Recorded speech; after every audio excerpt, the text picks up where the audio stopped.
శుభాలు వందనాలు తెలియచేస్తూ ఉన్నాను. లెంట్లోని మొదటి ఆదివార ఆరాధనకు మిమ్మల్ందరినీ నేను ఆహ్వానిస్తూ ఉన్నాను. అందరూ బాగున్నారని నమ్మి దేవుణ్ణి స్తుతిస్తూ ఉన్నా. దేవుని కృపలు ఎంతో గొప్పవి. అవి కంటికి కనపడవు, చెవులకు వినపడవు, హృదయానికి అర్థం కావు. కానీ మనము బ్రతుకుతూనే ఉంటాం. చాలా లైట్గా తీసుకుంటాం మనం బ్రతికే బ్రతుకును. కారణం ఏంటంటే అలవాటైపోయిన బ్రతుకు కదా, అలవాటుగా వెళ్ళిపోతూనే ఉంటుంది. ఒక్కొక్క క్షణాన్ని దేవునితో ముడిపెట్టి మన జీవితాలను ఆలోచించగలిగితే ఎంత మధురంగా ఉంటుందో బ్రతుకు మీరు వ్యక్తిగతంగా అనుభవించగలుగుతారు. ఈరోజు మనకున్న లేఖన పాఠాలు మత్తయి సువార్త 4వ అధ్యాయంలో యేసుక్రీస్తు ప్రభువారు 40 దినాలు ఉపవాసముండి అరణ్యములో శోధించబడిన సందర్భము.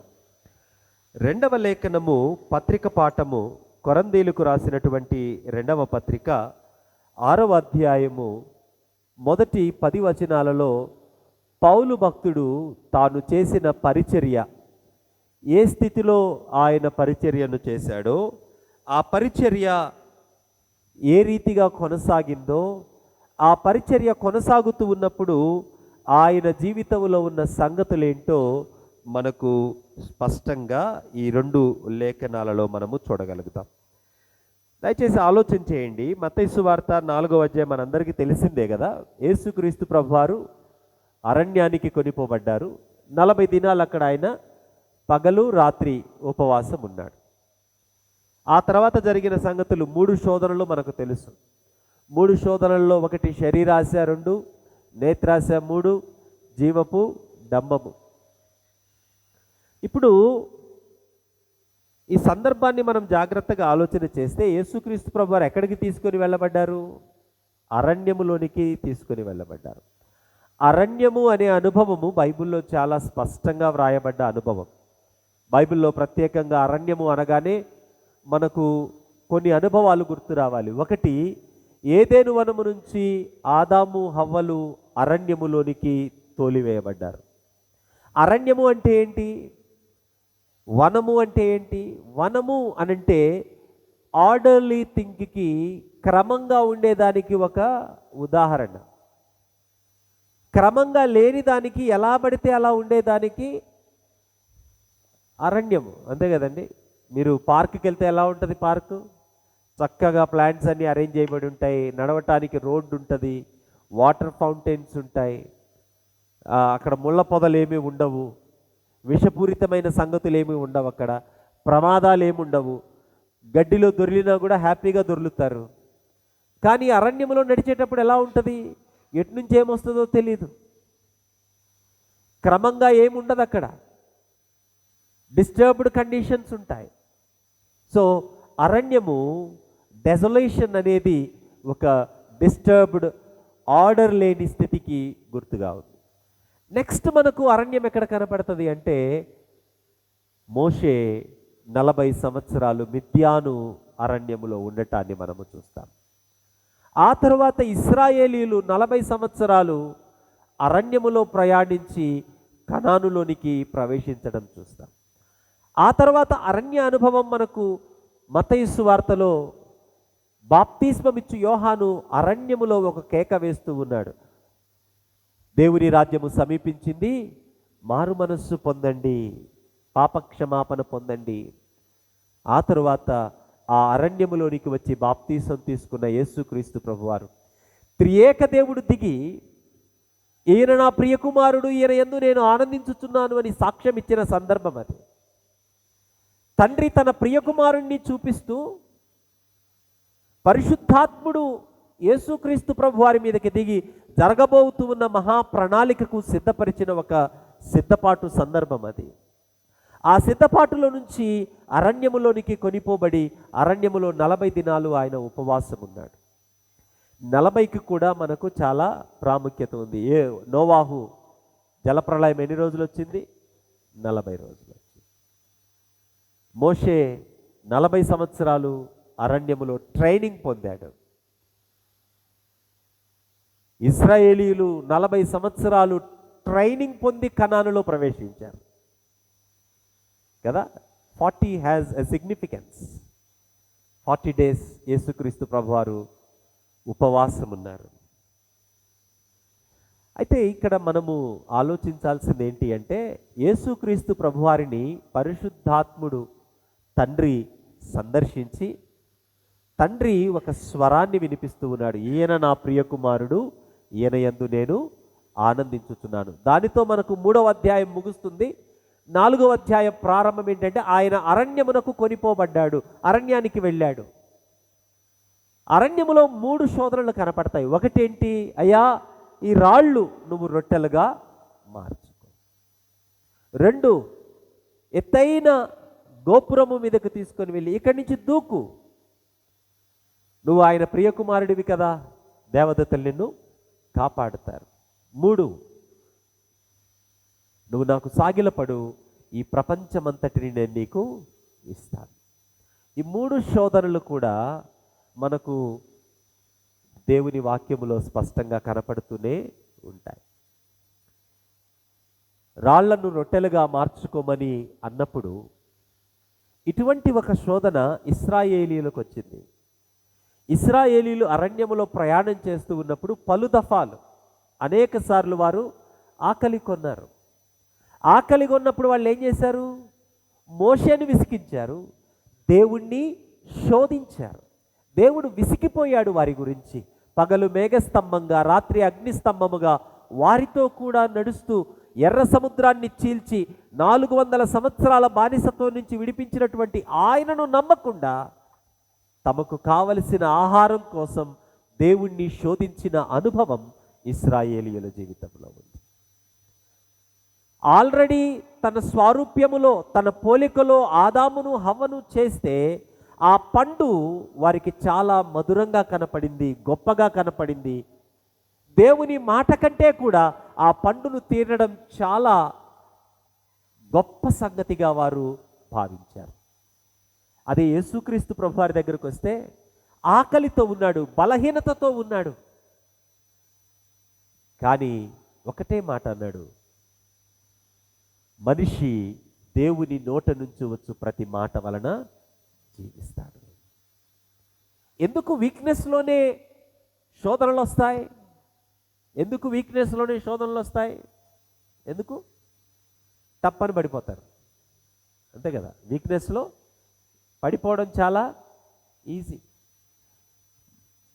మనం అందరం జిమ్ములు చేస్తున్నాం, మంచి పౌష్టికాహారం తీసుకుంటున్నాం, పెద్దగా ఉపవాసాలు ఏమి ఉండం మనం. మనకెక్కడి నుంచి వస్తుంది వీక్నెస్?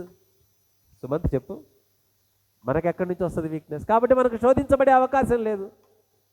ఆయనంటే 40 దినాలు ఉపవాసం ఉన్నాడు కాబట్టి శోధించబడ్డాడు. మనకెక్కడి నుంచి వస్తుంది నాయన? ఎక్కడి నుంచి వస్తుంది మనకు? ఒక అరగంట మొబైల్ చేతిలో పట్టుకొని రీల్స్ చూస్తా కూర్చుంటే ఆటోమేటిక్గా అరగంట తర్వాతకు వచ్చేది ఏంటి? నీరసమే కాదా? కాదా? అరగంట దాటిపో, నీ కెపాసిటీ అరగంట దాటింది, గంట తర్వాత వచ్చేదేంటి? అవునా కదా? ఫ్రెండ్స్ అని తిరుగుతూ ఉంటారు, 1 గంట తిరుగుతారు, 2 గంటలు, 3వ గంట తర్వాత వచ్చేదేంటి? నీరసమే. ఈరోజు నీరసం చెప్పి రావక్కర్లా, నీ లైఫ్లో పార్ట్ అయిపోయింది నీరసం. ఆ రోజు నీరసం రావాలంటే ఒక చోటకి వెళ్ళి 40 దినాలు తినకుండా ఉంటే వచ్చింది నీరసం. ఈరోజు నువ్వు చేసే ప్రతి పనిలో నీరసం ఉంది. సోమవారం పొద్దున్నే బాస్తో మీటింగ్ అంటే వచ్చేదేంటి? నీరసం. మంత్ ఎండింగ్ వస్తుందంటే వచ్చేదేంటి? నీరసం. ఈఎంఐలు వస్తుందంటే వచ్చేదేంటి? నీరసం. నీరసాలు లైఫ్లో పార్ట్ అయిపోయినాయి. ఆ నీరసాల దగ్గరకు తర్వాత వద్దాం. నీరసాల్లో ఏమవుతుంది? శోధనలు ఈజీగా మనలను మృంగి వేస్తాయి. డబ్బులు లేవు కాబట్టి ఇంట్లో ఉన్న ఈఎంఐ వాడికి ఏమని చెప్తాము? ఫోన్ ఎత్తకుండా వేరే వాడికి ఫోన్ ఇచ్చి, అరే నేను లేనని చెప్పు అని చెప్పిస్తాం, అంతేగా. లేదంటే బాస్కి ఫోన్ చేసి మీటింగ్ అర్జెంట్, పేపర్స్ ప్రజెంట్ చేయాలా, ఆయనకి రిజల్ట్ చెప్పాలా, సమ్ అసైన్మెంట్ ఉంది, ఏం చేస్తాం? అర్జెంటుగా సార్ మా ఇంట్లో మా నాయనమ్మ చనిపోయింది, నేను వెళ్తున్నాను. ఎందుకు వచ్చాయి ఇవి? ఆ వీక్నెస్ అది. ఆ వీక్ టైంలో ఏమొచ్చింది? నువ్వు టప్ ధమాలని పడిపోయావు అంతే. యేసుక్రీస్తు ప్రభువారు ఫిజికల్గా వీక్గా ఉన్నారు. ఆయన దగ్గరికి శోధకుడు ఇద్దరు వచ్చారు. With all the power of Satan was trying to manipulate Jesus. The only thing Satan wanted Jesus to do is prove to Satan that he is the Son of God. That's the manipulation. అపవాది చేస్తూ ఉన్న manipulation ఏంటి అంటే, నీవు దేవుని కుమారుడు అని prove చేసుకో. ఎట్లాగా? By doing something, by falling in to the trap of Satan. దేవుని మీద ఆధారపడకుండా నీ మీదకు నువ్వు తిరగటానికి కలిగిన ఒక ప్రేరేపణ అది. దేవుని మీద ఆధారపడకుండా తన శక్తి మీద ఆధారపడి ఆ పరిస్థితులు దాటడానికి కలిగిన ఒక ప్రేరేపణ అది. హవ్వమ్మ ఆ పండు చూసి, దేవుడు ఈ మాట చెప్పాడు, దేవుడు ఆల్రెడీ తన పోలికలో మమ్మల్ని చేశాడు, దేవుడు ప్రతిరోజు మాతో సంభాషిస్తూ ఉన్నాడు, ఇంతకంటే దేవుని పోలిక ఏముంటుంది అని ఆలోచించాల. బదులుగా చాలా రమ్యంగా కనపడింది, అనుకున్నది మేము దేవుడిగా అయిపోతాము. మ్యానిపులేట్ అయిపోయింది.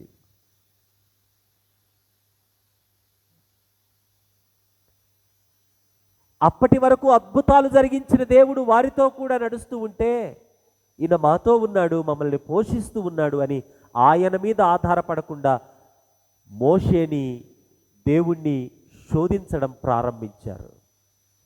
అయితే యేసుక్రీస్తు ప్రభువారు ఆ సమయాన్ని రాళ్లను రొట్టెలుగా మార్చటానికి ఉపయోగించలేదు, కానీ ఒకటే అన్నాడు, మనిషి దేవుని మాటను బట్టి బ్రతుకుతాడు, దేవుని నమ్ముట వలన బ్రతుకుతాడు, దేవుని మీద ఆధారపడుట వలన బ్రతుకుతాడు.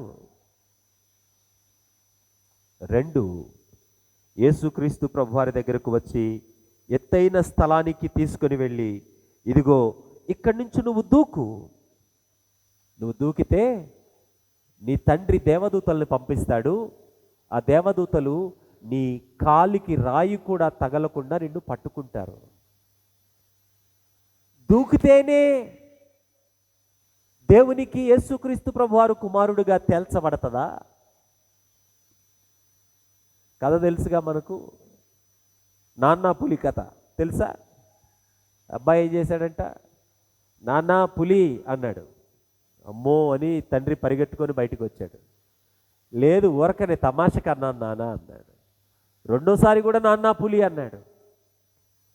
మరలా పరిగెత్తుకొని వచ్చాడు. మూడోసారి నాన్న పులి అంటే పులి అయితే వచ్చిందంట, కానీ మరి మ్యానిపులేట్ చేయాల్సిన అవసరం ఏంటి? అక్కడి నుంచి దూకితేనే ఈయన దేవుని కుమారుడు అని నిరూపించబడేటట్లు ప్రేరేపించడం. కొంతమంది మిమ్మల్ని ప్రవోక్ చేస్తుంటారు మాట్లాడడానికి. మిమ్మల్ని ఎలా ప్రవోక్ చేస్తారంటే, they will provoke you to a extent that you lose your temper and do something. That is that kind of thing. That's a kind of provocation. నువ్వు దూకు నాయనా, నువ్వు దూకితే you are son of God అన్నాడు. నీ దేవుని నీవు శోధించకూడదు. ఆఖరికి యేసుక్రీస్తు ప్రభువారి దగ్గరకు వచ్చి ఈ లోకములో ఉన్న మొత్తం మహిమను చూపించి, నాకు నమస్కరించు, నేను నీకు సమస్తాన్ని ఇస్తాను. ఇశ్రాయేలీలు పని చేశారు. ఏం చేశారు వాళ్ళు? బంగారు దూడను చేసుకొని ఆ దూడకు సాగిలపడ్డారు.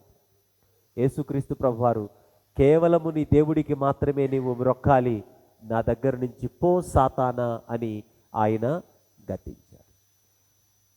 మనుషులు ఏ ఏ పాపాలలో అయితే పడి,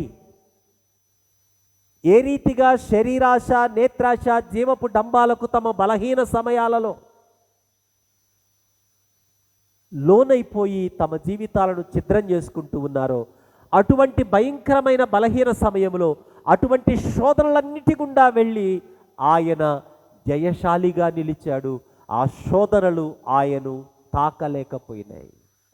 ఆ శోధనలో ఆయన సజీవమైనటువంటి ఒక సాక్ష్యంగా విక్టోరియస్గా నిలబడ్డట్లు మనము చూస్తాం.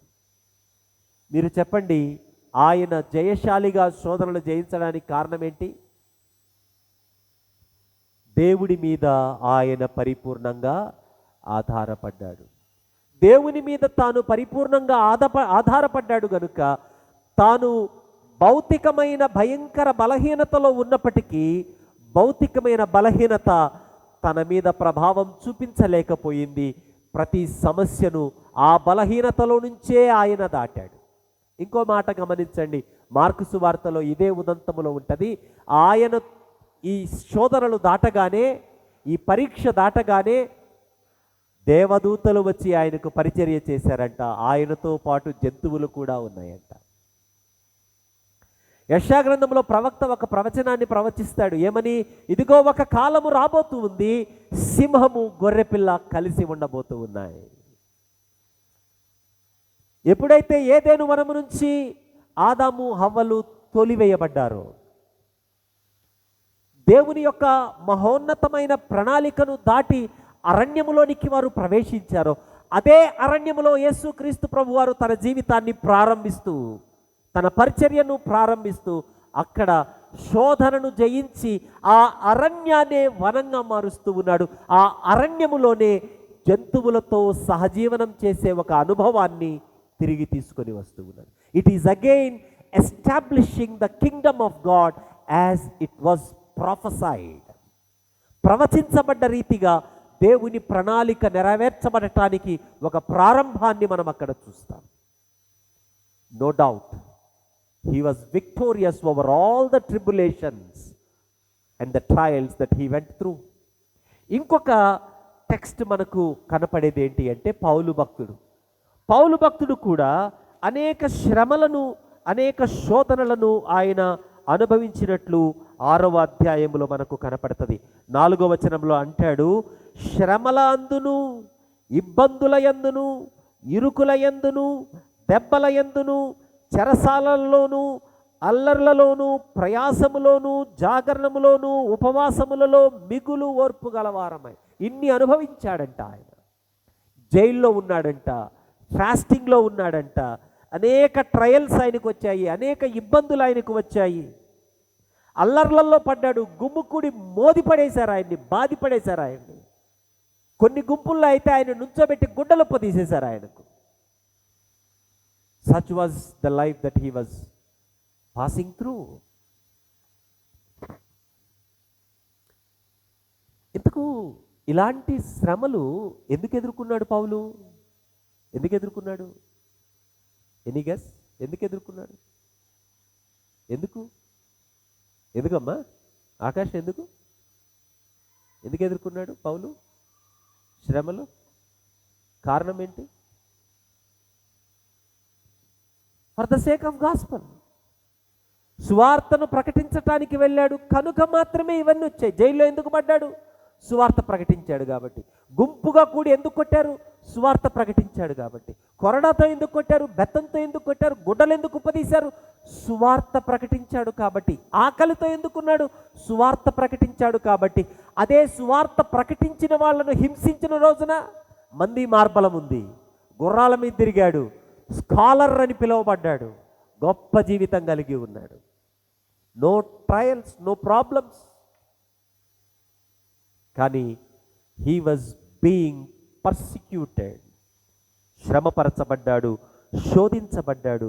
అయితే ఈ శ్రమలలో, శోధనలలో ఆయన ఎలా ఉన్నాడంట? ఓర్పు గలవాడై, పరిశుద్ధుడుగా, పవిత్రుడుగా ఉన్నాడట. అంటే జైల్లో పెడితే ఓర్పు కలిగి ఉన్నాడు. గుంపులో నిలబెట్టి గుడ్డలుప్పదీస్తే ఓర్పు కలిగి ఉన్నాడు. తినటానికి ఆకలి అవుతూ ఉంటే, ఆహారము దొరకని పరిస్థితిలో ఉంటే ఓర్పు కలిగి ఉన్నాడు.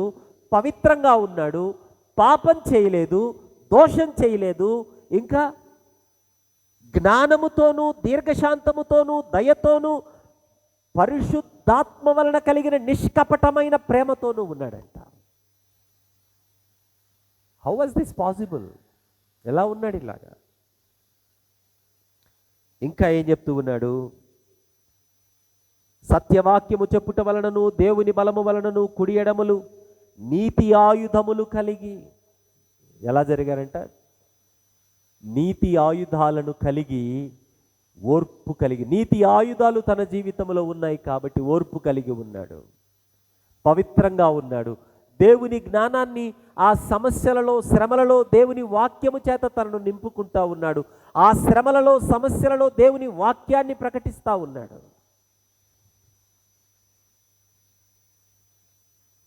ఇవన్నీ చేస్తూ ఉంటే ఏం కలిగింది తనకి?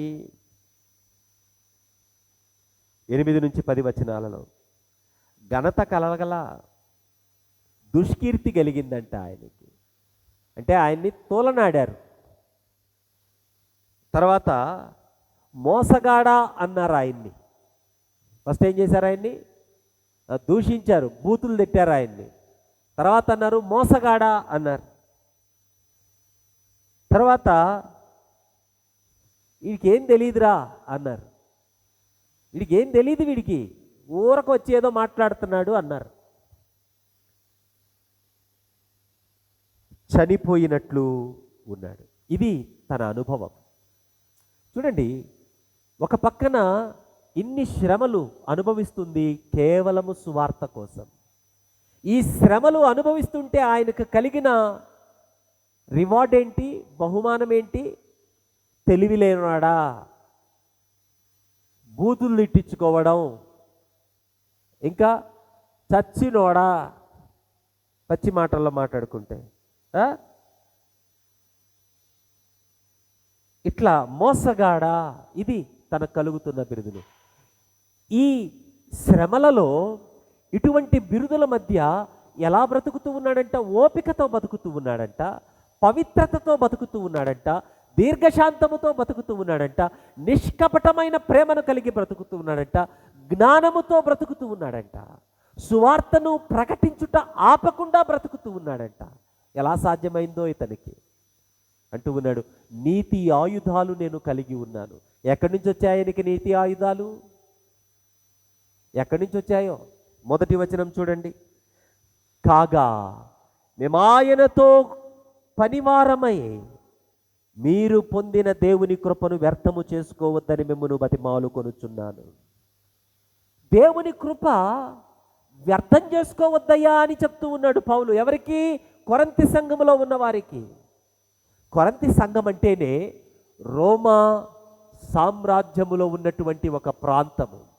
రోమా సామ్రాజ్యములో ఉన్నటువంటి ఈ కొరింథీ ప్రాంతములో ఆ ప్రజలు ఎలా బ్రతికేవారు అంటే, రోమా చక్రవర్తికి విధేయులై ఉన్న వారందరినీ రోమా చక్రవర్తి గొప్ప చేస్తూ ఉండేవాడు.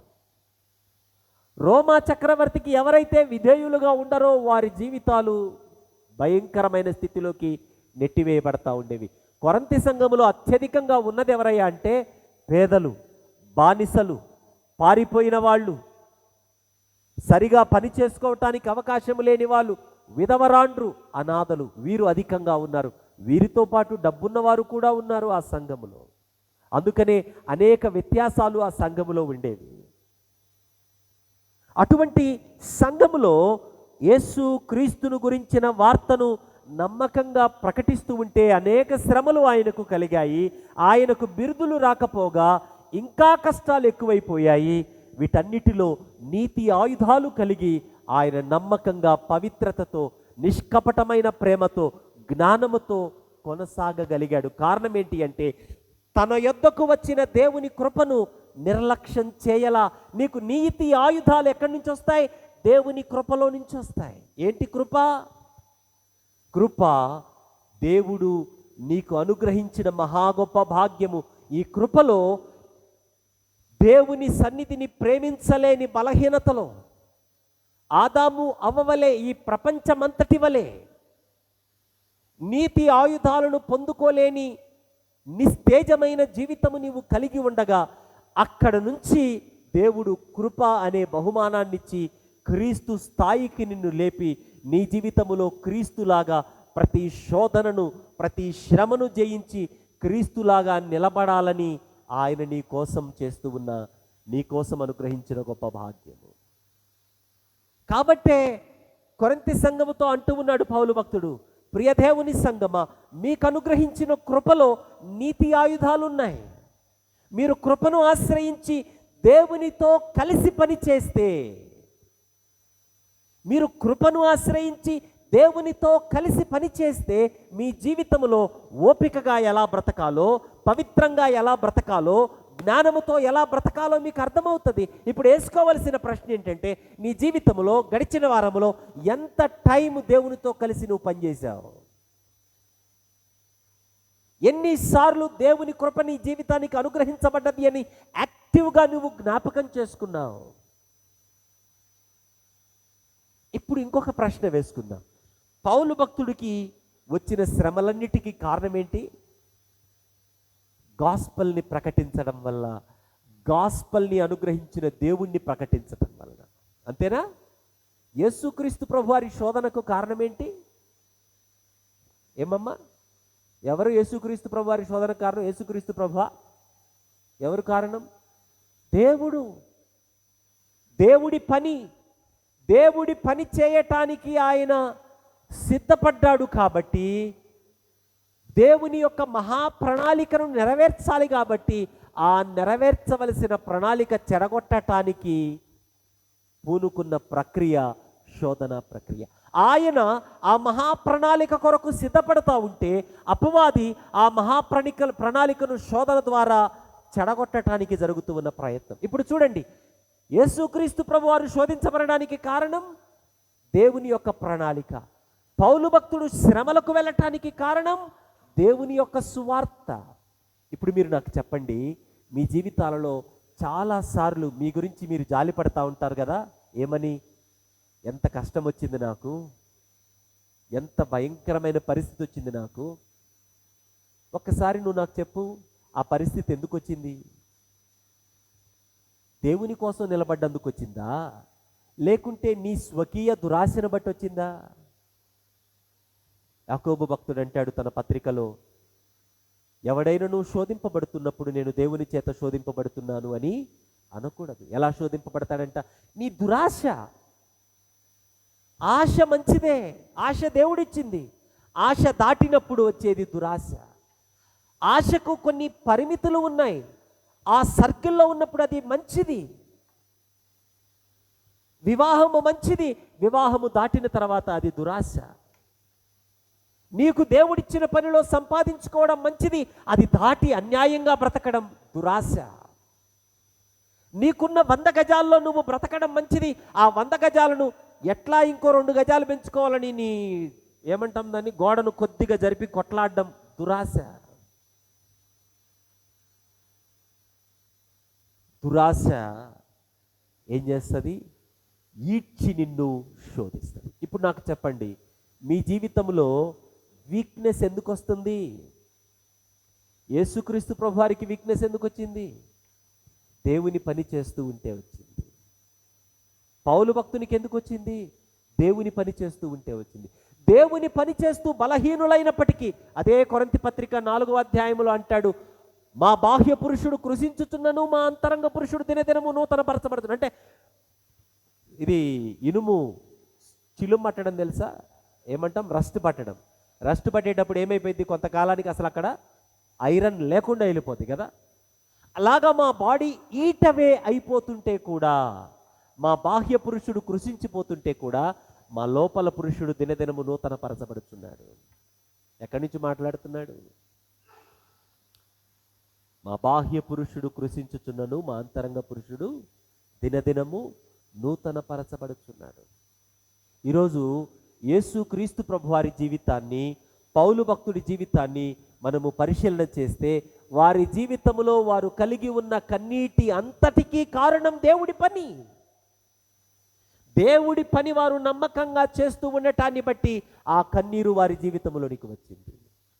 ఆ కన్నీటిని కూడా వారు ఎలా అనుభవించారు? ప్రేమతో, పవిత్రతతో, ఓపికతో, దీర్ఘశాంతముతో. ఈరోజు నీ జీవితంలో ఏర్పడిన ఆ ఫినాన్షియల్ క్రంచ్ ఎందుకు వచ్చింది? ఇప్పుడు నువ్వేదైతే స్ట్రెస్కు లోనవుతూ ఉన్నావో ఆ స్ట్రెస్ ఎందుకు వచ్చింది? నీ బ్యాక్లాగ్స్ ఏవైతే ఉన్నాయో ఆ బ్యాక్లాగ్స్ ఎందుకు వచ్చాయి? నీ జీవితంలో ఈరోజు నువ్వు ఏ స్థితిలో ఉన్నావో ఆ స్థితిలో ఉండటానికి కారణం ఏంటి?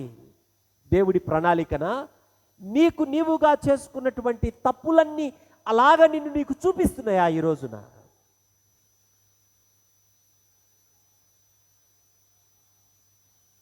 Do not sympathise. నిన్ను నీ మీద నువ్వు జాలి పడద్దు. నీ మీద నువ్వు జాలి పడితే పాడైపోతావు. జాలి పడ్డానికి ఒక కారణమన్నా ఉందా అని వెతుకు. నిజంగా నీ మీద నువ్వు జాలి పడ్డానికి ఒక కారణమన్నా ఉందా?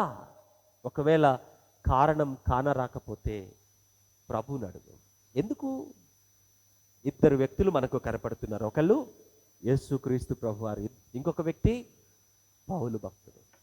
యేసుక్రీస్తు ప్రభువారు శోధనను జయించి తన వలె శోధింపబడే ప్రతి ఒక్కరికి సహాయం చేయటానికి ఆయన మరణాన్ని అనుభవించాడు. కాబట్టి ఆయన మరణాన్ని అనుభవించి నీకేమిస్తూ ఉన్నాడు? కృపను అనుగ్రహిస్తూ ఉన్నాడు. ఈ కృపలో నీవు ఊహించలేని సమర్థత ఉన్నది. You just have to approach the grace of God actively, consciously. మెలకువతో, స్పృహతో దేవుని కృపను నీవు సమీపించాలి. దేవుని కృప ఏం చేస్తుంది అంటే, యేసుక్రీస్తు ప్రభువారు 3 దినాలు పాతి పెట్టబడిన స్థితిలో ఉన్నప్పుడు ఏ దేవుని శక్తి అయితే ఆ యేసుక్రీస్తు ప్రభువారిని తిరిగి లేపిందో, ఈ కృప ద్వారా అదే దేవుని శక్తి నీకు అందించబడతా ఉంది. ఈ కృపను నీవు నమ్మకంగా విశ్వాసంతో సమీపించే కొలది క్రీస్తులాగా నీ జీవితంలో ఎదురయ్యే ప్రతి శోధనను ఎదురించి నిలవగలిగే సామర్థ్యాన్ని నీకు ఇస్తాడు. Wish in your life a day to come, Lord, this trouble and trial is not because of my selfish desire, it is because that I stood for your work అని చెప్పగలిగే ఒక మహా గొప్ప రోజు కోసం ప్రార్థన చేయాలి. That's the pride that God will give you. నీ శోధనల కోసం, నీ శరీరేచ్ఛల కోసం, నీ భోగేచ్ఛల కోసం నువ్వు కింద పడి బురదలో పడి దొర్లాడుతూ నీ మీద నువ్వు జాలి పడుతూ, అయ్యో నా బ్రతుకు పాడైపోయింది, అయ్యో నా బ్రతుకులో కన్నీరుంది, అయ్యో నా బ్రతుకు బాగవట్లేదు అని నీవు వేదనతో ఎన్నిసార్లు నీవు ప్యాట్ చేసుకుంటే నీ లైఫ్ మారుతుంది. Come to this active grace of God which will transform your life. నీ జీవితాన్ని రూపాంతరం చెందించగల ఈ దేవుని కృప దగ్గరికి, ఈ దేవుని దగ్గరకు రా. ఆయన తన శక్తిని నీకు అనుగ్రహించి he will transform your life in real time. It is not something A positive Ted talk. ఒక నిరాశలో ఉన్న వ్యక్తికి ఒక ఇంజెక్షన్ లాగా బూమ్ బూమ్ బూమ్ అని బూమ్ బూమ్ ఇంజెక్షన్ కాదు ఇది. It's a reality that you approach again. వీటన్నిటి గుండా నువ్వు ఎట్లా వెళ్ళాడు పౌలు? ఓపిగ్గా, ప్రేమతో, కదండి, పవిత్రతతో, నీతి ఆయుధాలు ధరించి వెళ్తా ఉంటే ఆయన కలిగిన లేబుల్స్ ఏంటి?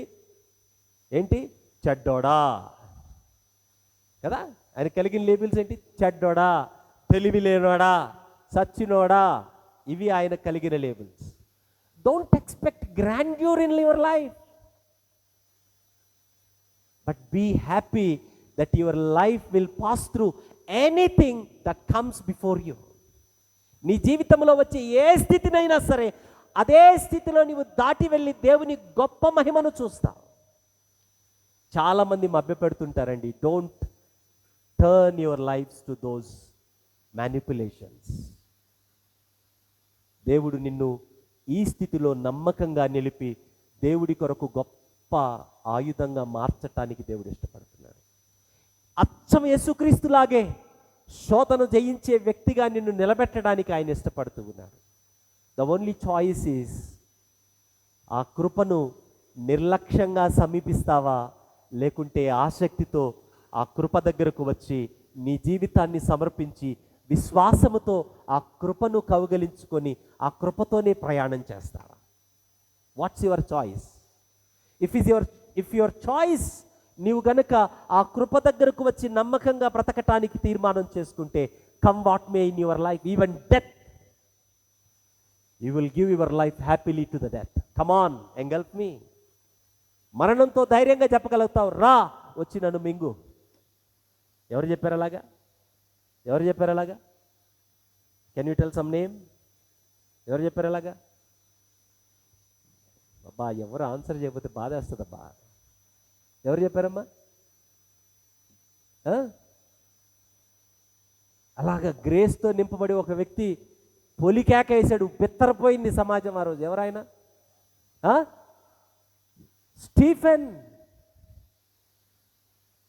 రాళ్లతో కొట్టడానికి రాళ్ళు తీసుకుంటే మరణం ఇలాగా బిగ్గరగా చేతులు చాచి కబలించటానికి వస్తూ ఉంటే, ఆ నొప్పిని, ఆ బాధను, వాటన్నిటిని ఊహించుకుంటూ భరించలేని బాధ ఒకవైపు తనను మృంగివేస్తూ ఉంటే, అదిగో యేసుక్రీస్తు లేచి నిలబడ్డాడు అని యేసుక్రీస్తు మహిమను కొనియాడాడు స్టెఫను. రాళ్లతో కొడుతూ ఉంటే ఎముకలు ఇరిగి, చర్మం చిట్లి, కండలు, రక్తం బయటకు వచ్చి తట్టుకోలేని బాధలో, తండ్రి ఈ నేరము వీరి మీద మోపకు అని ప్రార్థించాడు. Even death can not take out the Joy from your life. ఏది నీ జీవితంలోని సంతోషాన్ని ఇంచు కూడా కదలించలేదు. అందుకే పౌలు భక్తుడు రోమాపత్రికతో రాస్తూ, తన కుమారుణ్ణే నీ కోసం ఇచ్చాడు కదా, అన్ని నీకు ఇస్తాడు. మరణమైనను, హింస అయినను, కరువైనను, వస్త్రహిత అయినను, ఉపద్రవమైనను, ఉన్నవి అయినను, రాబోవునివైనను, ఏదైనా సరే క్రీస్తు ప్రేమ నుంచి నిన్ను ఎడబాపనేరదని రూఢిగా నమ్ముచున్నాను. That's the promise that you have when you truly approach this grace of God. అటువంటి ఈ గొప్ప కృపను త్రియేక దేవుడు మీ అందరి హృదయాల్లో భద్రపరిచి, ఈ కృపను గట్టిగా కౌగలించుకొని, ఈ కృప కోసం బ్రతకటానికి ప్రభు మీకందరికీ సహాయం చేయునుగాక. ఆమేన్. సమస్త జ్ఞానముకు మించిన దేవుని సమాధానము యేసుక్రీస్తు వలన మీ హృదయములకును తలంపులకును కావలియుండునుగాక. ఆమేన్.